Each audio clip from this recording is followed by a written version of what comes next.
Hi everyone and welcome back to Authentic Worth Publishing, bringing worth back into you through storytelling and book writing. In today's video, I want to talk about the importance of a first-time author navigating KDP. Now, for those who are on our emailing list, you would have received an email this week gone regarding how to avoid your KDP account from being terminated. And if you haven't yet received it, or if you aren't on our emailing list, please do let us know by emailing us at info@authenticworth.com to join, or directly go on the website www.authenticworth.com, scroll down and you will see newsletter. You can register from there as well and sign up. So this link that I sent to those who are subscribed to us talks about how to avoid your KDP account from being terminated. Now, I've worked with authors who have unfortunately had their accounts terminated, and of course it's not the nicest feeling. In my previous years of writing, it's never occurred to me, but to see that it does occur from time to time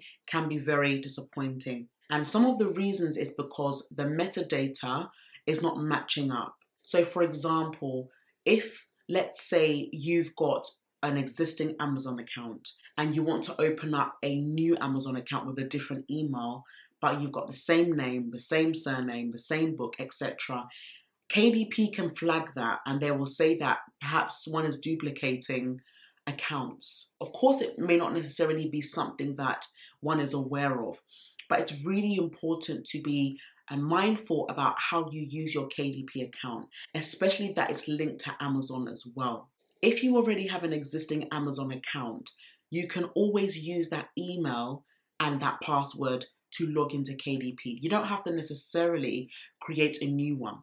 But if you want to separate your personal email address to a business email address, then that's another story. Now, I'm not sure how business email addresses work with KDP, but if you do have a generic Amazon account, you are more likely to use those current details.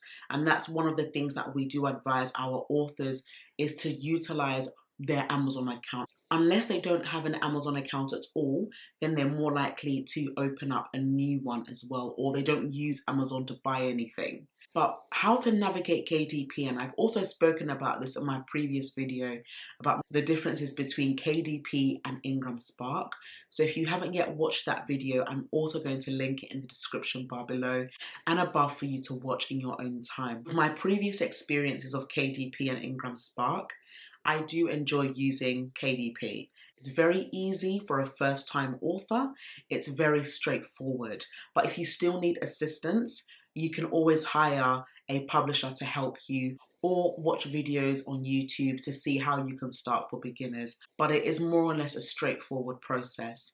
But now I do feel that KDP are becoming more stricter with their requirements and what they actually want to see on these platforms, because even, for example, low content books that are very easy to make, there are so many duplications of people just creating the same thing and it's not really adding value. So again, navigating KDP can be a process.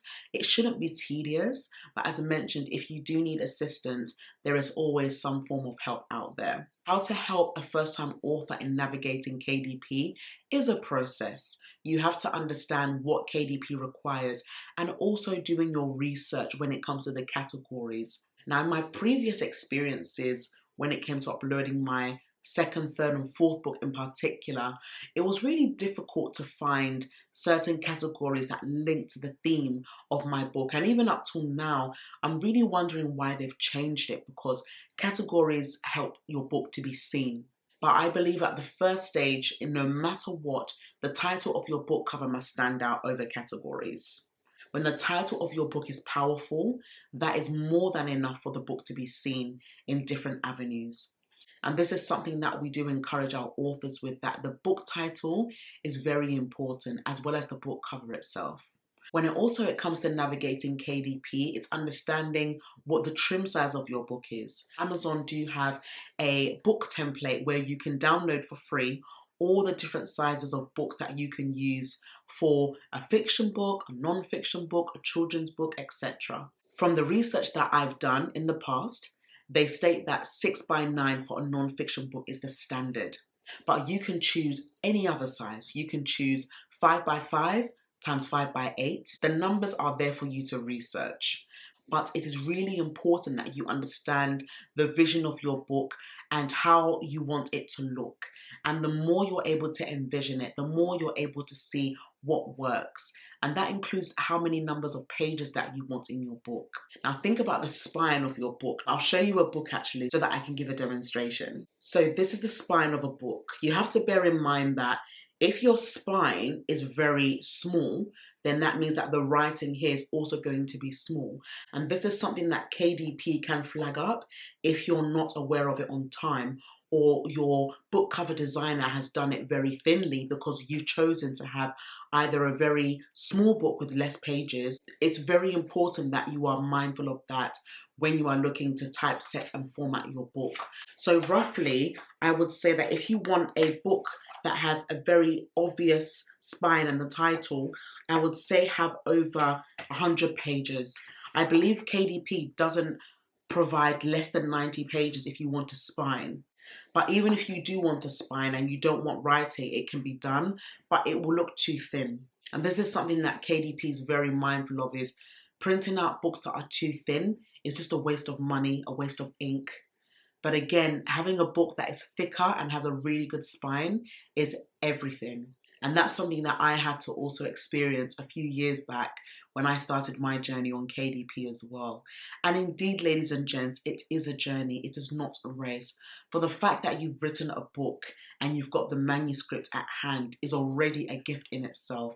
So you never want to put so much pressure on yourself to try to do so much than you can bear. And that's why KDP has made it really easy to navigate. But now there are so many mixed views on KDP, from accounts being terminated, to royalties being smaller, to printing fees being higher, especially when printing in colour. Because most of our authors are non-fiction and fiction writers, and they have the experience and the joys of writing and putting a few illustrations or bar graphs or demonstrations of charts in the book, but it doesn't have to be in colour. So that is already a big advantage to them. But for those who have a lot of colour in their books, I know it must be a lot of money, a lot of printing as well. So navigating KDP is all about doing your research and finding out what fits your vision of the book that you're looking to write for your community. So what I'm going to do as well, just to make it easier, I'm going to also read out the key metadata guidelines for you to follow as a first-time author using KDP. So number 1 is the title and the subtitle. So as mentioned before, the title of your book must be really outstanding. It must really be encapsulating as well, and the subtitle to support the book. So it states here that you must ensure that the title and subtitle in your metadata matches exactly what appears on your book cover. And if you are also looking to upload your manuscript onto any other platform, whether it be Ingram, Spark, etc., it has to match and be the same. Second one is to avoid keyword stuffing. And it states here that you should not repeat generic keywords like book or gift excessively in your title in an attempt to keyword stuff your listing. So stick to the actual title of your book. And in other words, that's about the categories as mentioned before. You have to pick categories that align with the vision of your book. So if you want to write a book about marriage, don't write the word red. You can write categories such as love, relationships, purpose, unity, matrimony, all those words that relate to the term and the topic of marriage. The next one is no unauthorized references. So again, avoiding using names of other authors, books, or trademarked terms unless you have explicit permission. And this is also linked to copyright. You need to make sure that your book is copyrighted well. Again, avoiding promotional terms. Do not use terms like best-selling author. Let the book promote itself. Let the book speak for itself.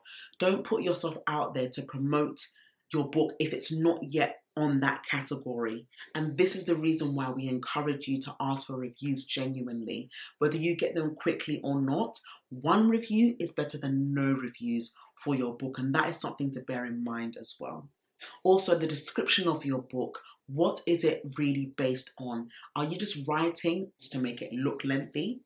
It states here that your book description should be an accurate and engaging summary of your book's content.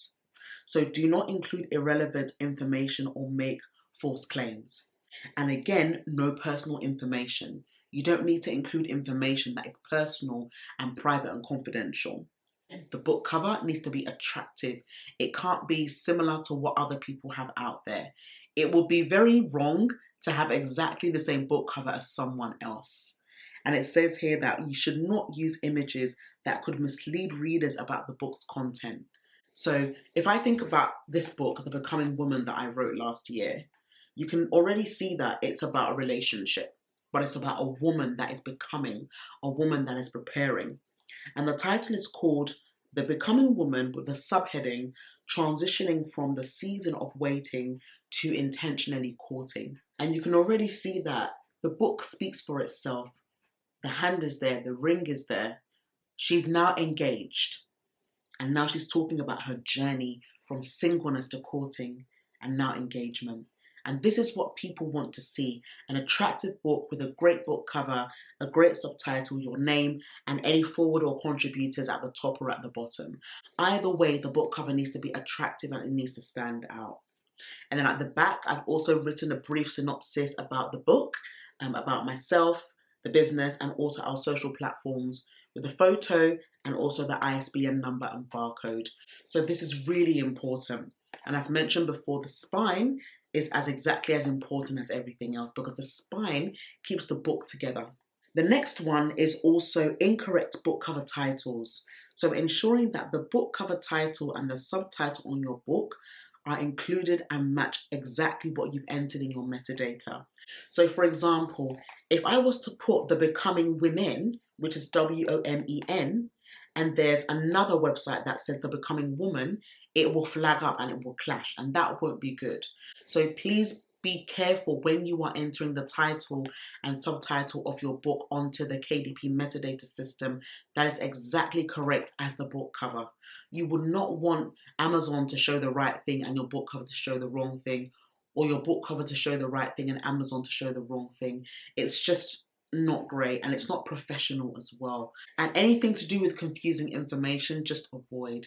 Yes, it's very easy to want to put yourself out there as a bestseller, as mentioned before, but you have to build that relationship with your readers. You have to be genuine. You have to build a friendly and welcoming community. And it says here, ensure there's no conflicting information between your book's categories, keywords, and description. Consistency is critical. For example, your steamy romance shouldn't have references to sweet contemporary romance in your metadata. This is what Written Word Media has stated. Just to confirm, it states here that if your account is terminated, you can actually appeal and get your account reinstated. But this video encourages you to avoid getting your account terminated. And it will be sad to hear that again, there's another author that has got their account terminated. So the conclusion of the matter is ensuring that your metadata complies with Amazon's guidelines is essential to maintaining a healthy KDP account. And by paying attention to these details, you can avoid common pitfalls that lead to account suspensions. In other words, keep your metadata accurate, relevant, and consistent to sell smoothly on your self-publishing journey. It's a really good article, and I'm very grateful that they've been able to write it in such a concise manner. So let me know your thoughts. What have you experienced when it comes to using KDP? Has it been easy for you? Has it been difficult for you? Has it been fun? Has it been challenging?